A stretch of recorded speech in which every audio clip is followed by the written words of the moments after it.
just live in a tent. You know, most people think I'm totally crazy for doing this, moving into a tent while I attempt to build a house. But it's a simple fact.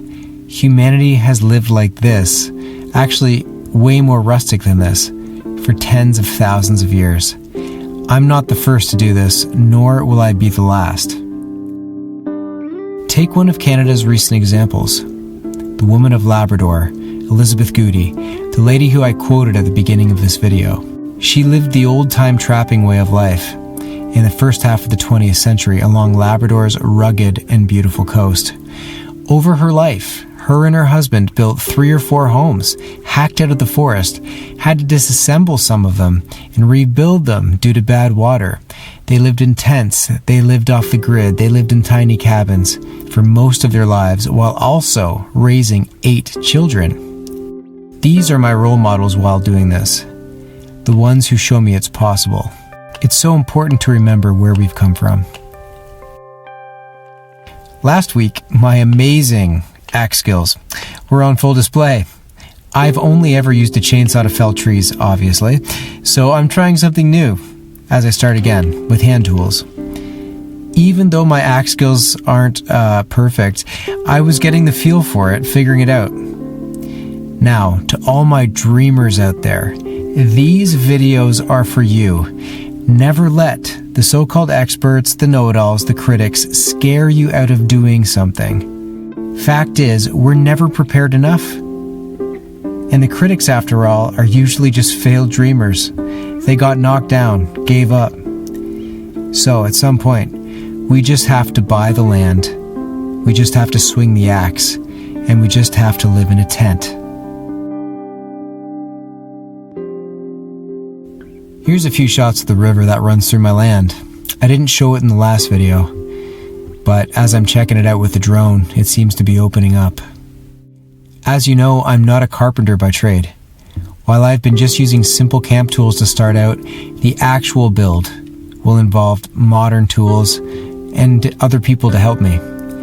I'm a dreamer, but I'm not blind. I'll have the logs shipped in because I want the big trees here to outlive me.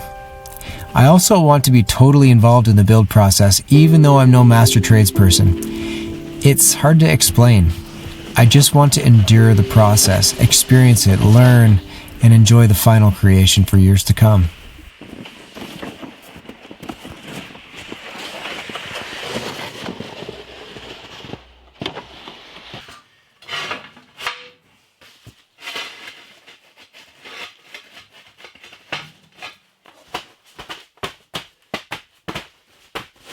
The basic tent structure is now up in the snow, so I'm making it cozy until it melts and I have to start again. I'm reassembling some simple hand-built desks from my apartment.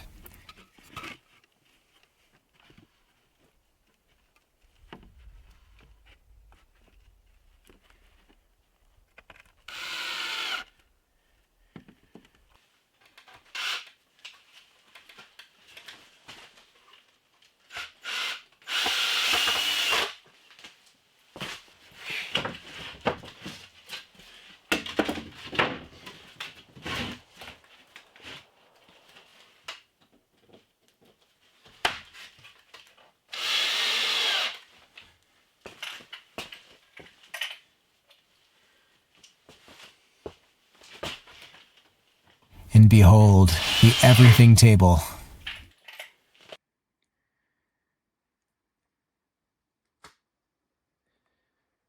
A messy start, but with the cot and guitar and bedding, now it's home.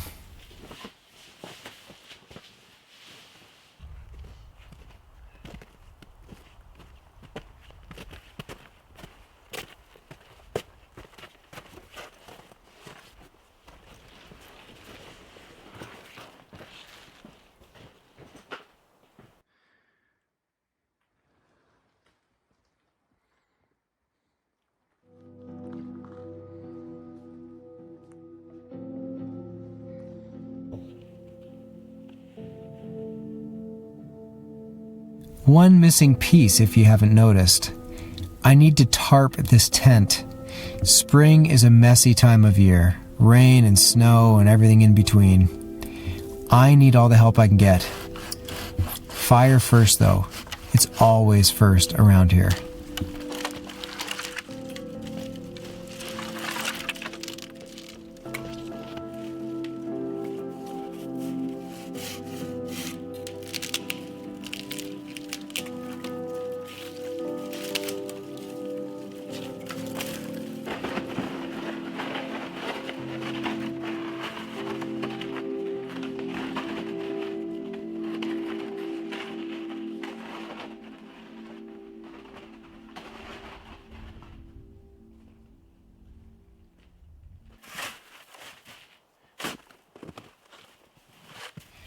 Cutting the drafts, and of course, right in time for the snow.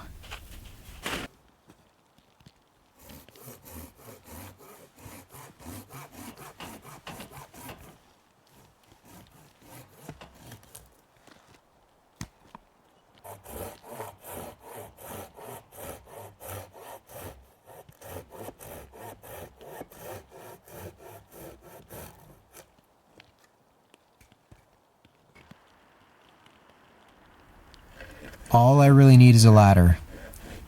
Use what you've got handy, folks.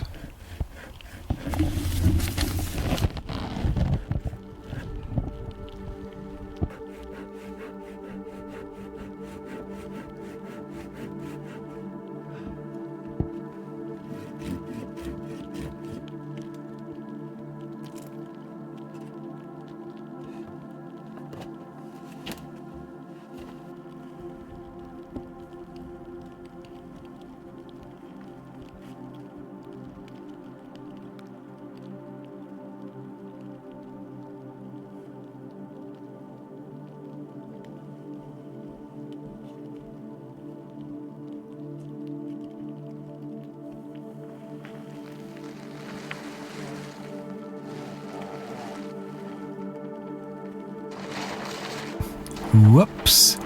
I had to clear the snow first. This tarp is pretty massive, 16 by 18 feet. Awkward to maneuver around, but eventually I got there.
Balsam fir poles.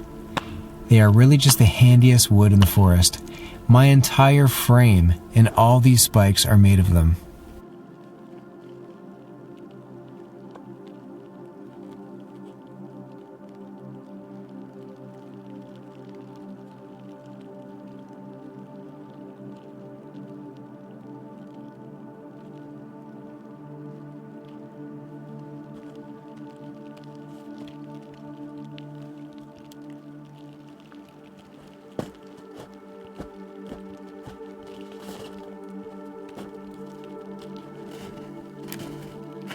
I use some of this leftover tent packaging to stick on the poles to protect the rubbing against the tarp.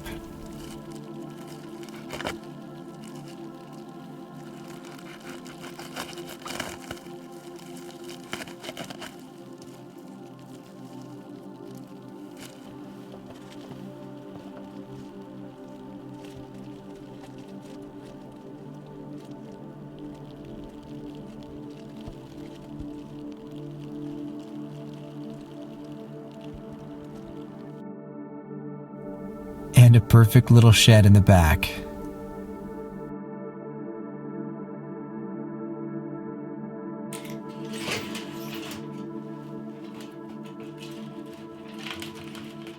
How every day starts around here.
Firewood is really the #1 chore here.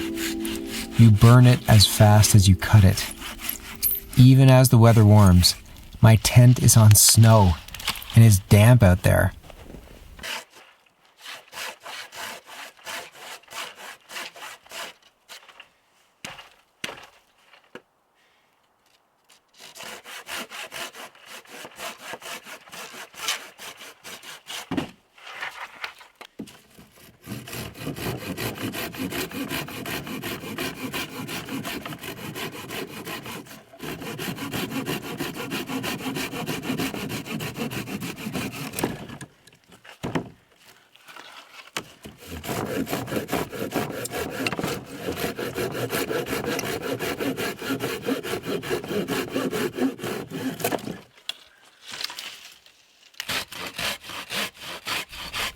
This two-handed technique with the saw is the only way to do it.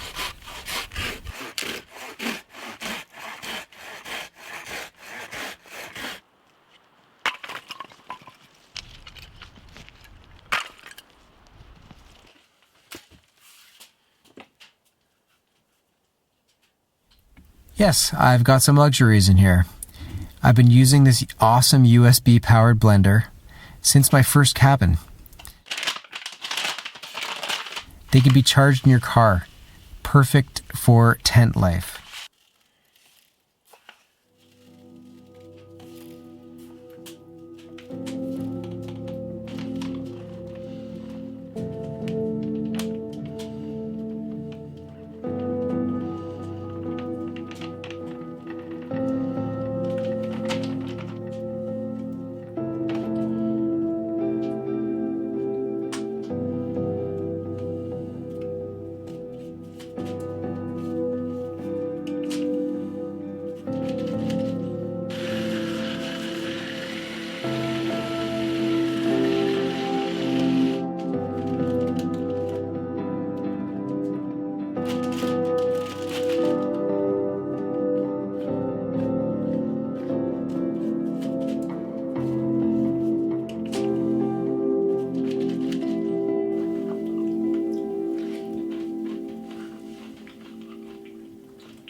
Oh wow, that was good stuff.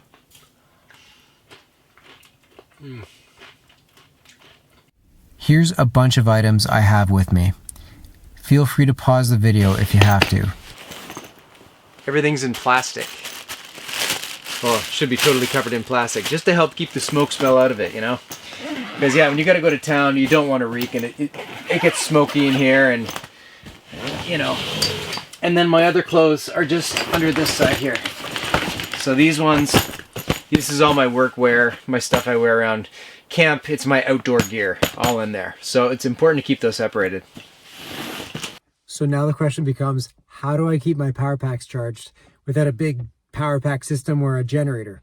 Well, I'm sitting inside my generator right now. Some of you savvy folks out there already realize this, but there's stuff you can buy at like your local hardware store. My Canadian Tire had this, okay? It's just an inverter. You can buy this anywhere. You can probably get really good ones on Amazon or online somewhere. You plug this end into your cigarette lighter or your charger on your car. I'm still calling it a cigarette lighter from back in the day. And it gives you outlets. It converts power. You can charge anything on this. And then it gives you USB options as well. So anytime I go to town, I have this going. I'm driving anyways. And I'm charging my laptop. I'm charging my power packs. I'm charging my blender, my camera batteries, my razor, electric razor thing. Everything gets charged with this thing right here.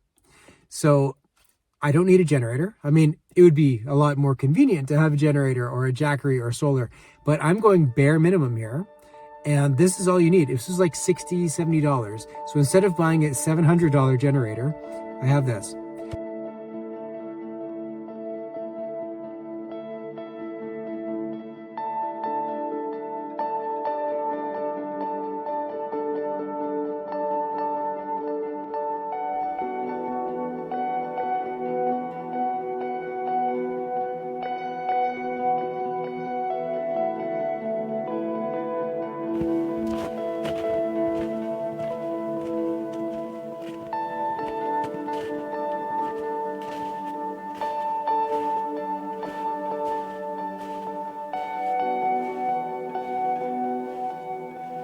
It's time to look around for possible build sites.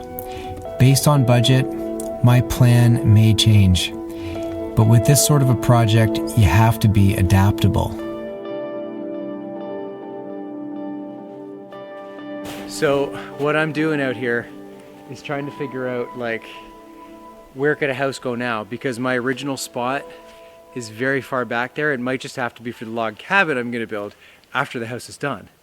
But the house, unfortunately, has to be a bit more practical because, you know, there's a lot more money involved in putting in a road and all this stuff. So I'm imagining like there's a big open space behind me here. If I take out only a couple trees, it's half cleared already.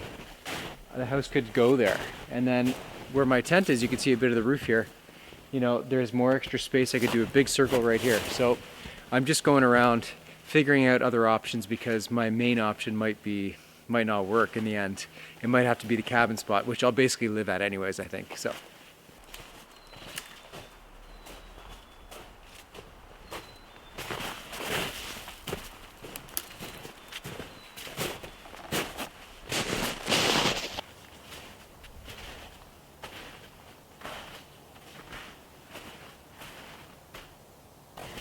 So this is build site number 2 here.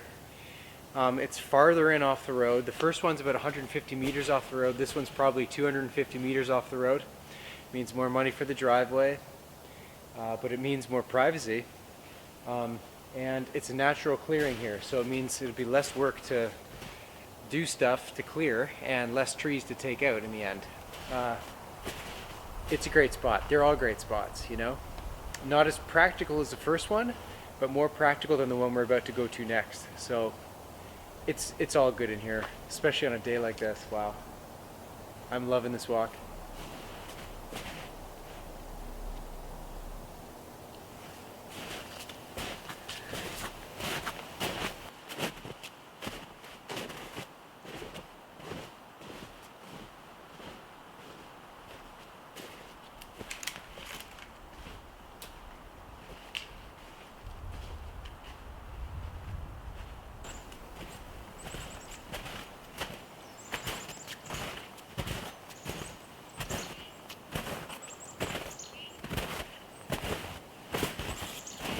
Love it.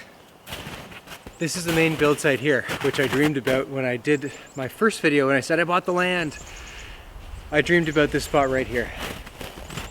It's up on bedrock, I'm pretty sure. 450 meters off the road, okay?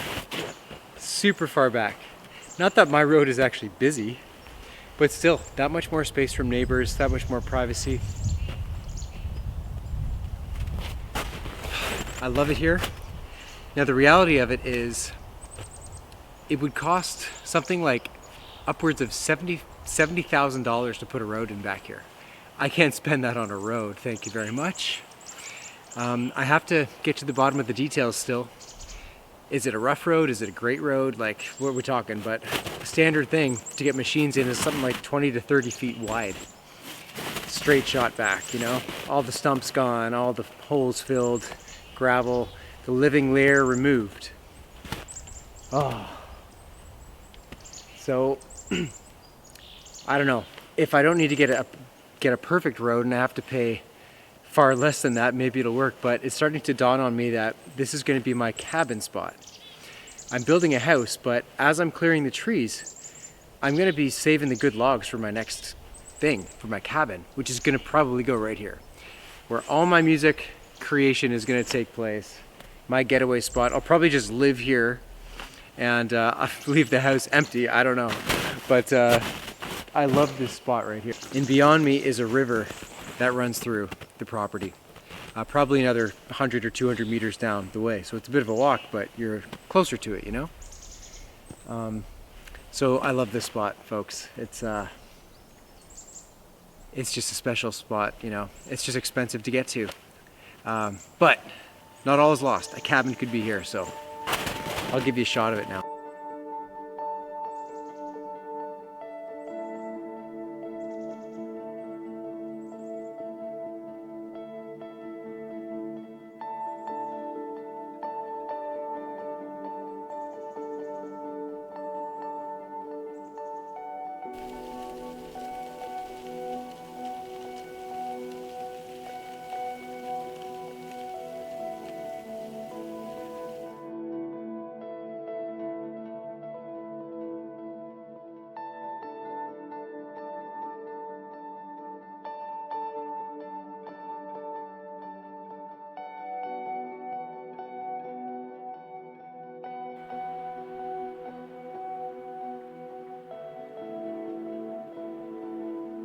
So, lots to think about.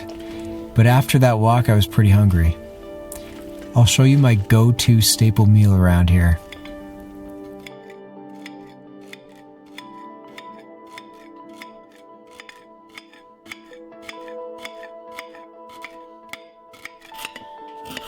Be aware, I'm only cooking inside my tent because there are no bears around. Yet.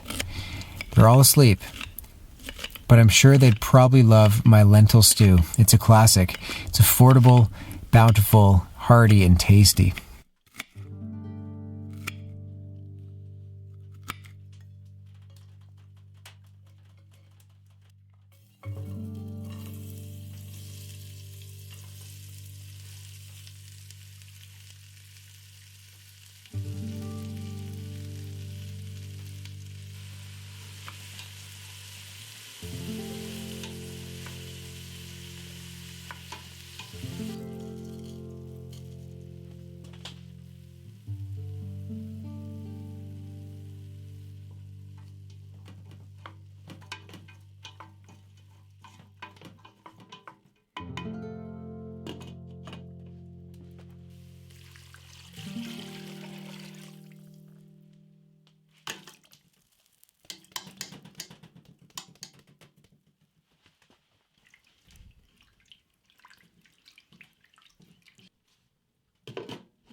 Oh yeah.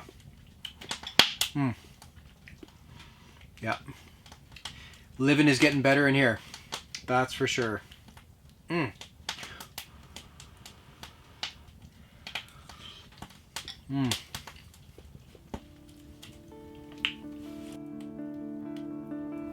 For dishes, the engine of my tent, the stove, keeps snow melting all the time. I usually just wash the dishes with it. It's easy to gather, there's lots of it around still. and it gets nice and warm once it's on the stove long enough.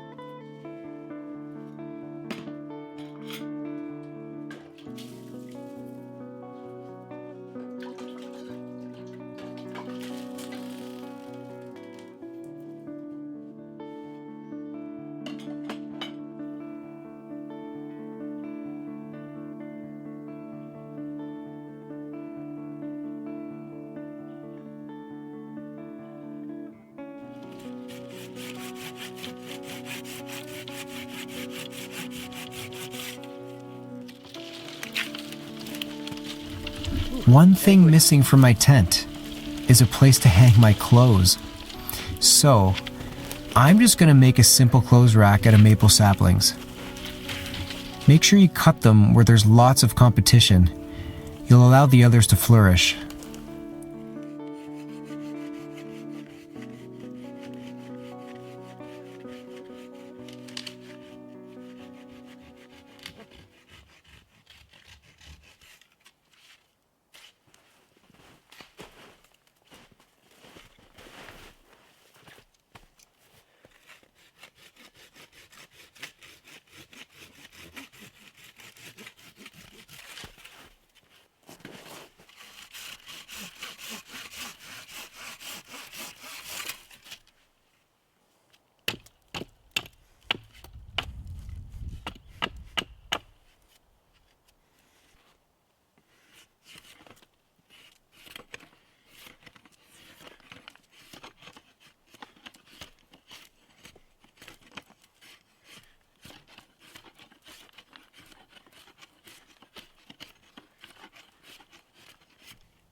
At first, I thought that just 2 poles lashed together would work, but of course, in the end, I redid all of this off camera and turned them into tripods.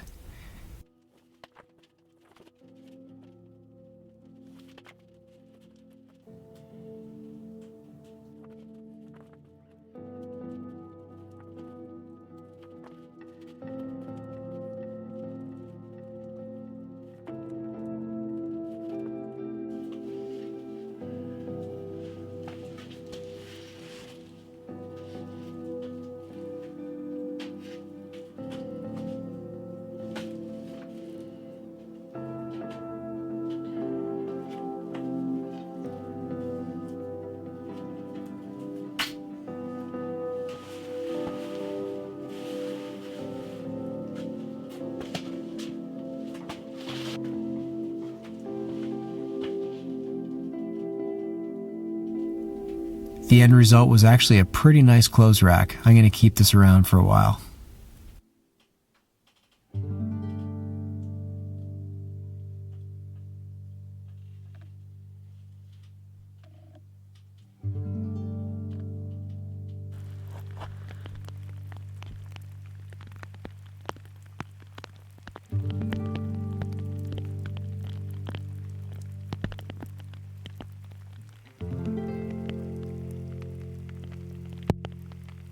Reality is setting in, folks. The snow is going to melt.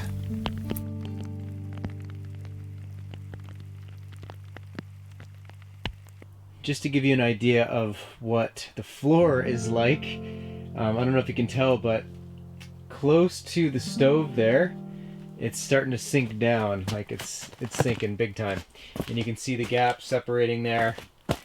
And once in a while I just walk and I just kind of stomp like that, just to kind of make sure it's more or less even as it sinks down. It's not going to do much, but you know, just for walking.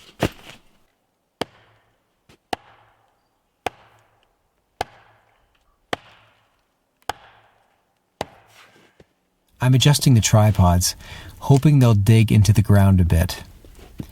It's a constant task. Of course, there is a chance I'm on bedrock, but at least this buys me a bit of time.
Getting ready for town. Got something important I have to do today.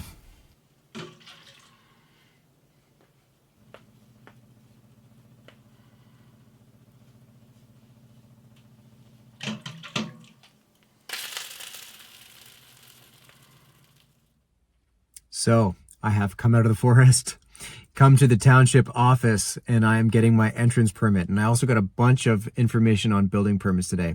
It's a bunch of boring stuff that I don't like to focus on, but you need to do it. The entrance permit is basically, okay, because there's no address on my current property. There's no number, nothing. It's just a raw piece of land.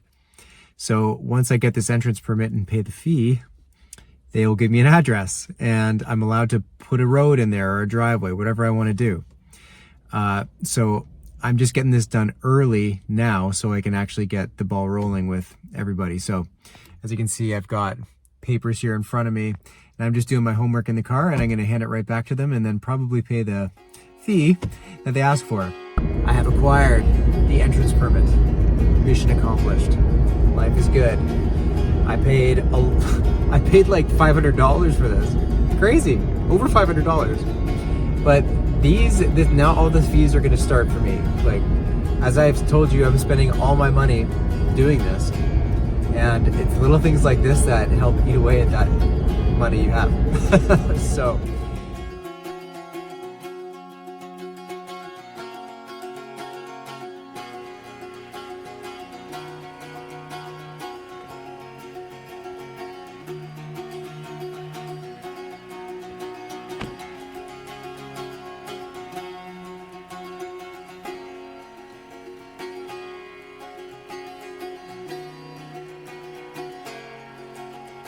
another stretch of time out on the land.